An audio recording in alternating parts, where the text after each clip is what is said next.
ఓం ఐం హ్రీం శ్రీం శ్రీమాత్రే నమః. ఇది అపారమైనటువంటి శక్తివంతమైన నామము. ఇంకా దీనికన్నా శక్తి ప్రసరణం ఇంకా దేని వల్ల జరగదు, అంత శక్తివంతం.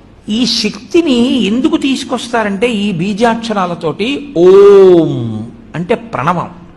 ప్రణవము మహత్వాన్ని చెప్తుంది. అసలు ఈ బ్రహ్మాండంలో నిర్గుణమైనటువంటి పరబ్రహ్మము నాదరూపంగా రావడం దగ్గర నుంచి ప్రణవం చెప్తుంది. అందుకని మహత్వశక్తికి అంతటికీ కూడా ఓంకారము ప్రతినిధి. అలాగే ఐం ఇది కవిత్వ శక్తికి ప్రతినిధి. అలాగే పటుత్వం కలగాలి అంటే హ్రీం. అలాగే సంపదలన్నీ కలగాలి అంటే మనం చెప్పేటటువంటిది శ్రీం. ఇవి నాలుగు చెప్పి ఇవి ఎవరి వల్ల వస్తాయి? ఇవన్నీ కదలికలకి సంబంధించిన విషయాలు. ఇవన్నీ ఆదిశక్తి వలన వస్తాయి. అందుకని ఆ పరదేవతని పిలిచేటప్పుడు ఓం ఐం హ్రీం శ్రీం శ్రీమాత్రే నమః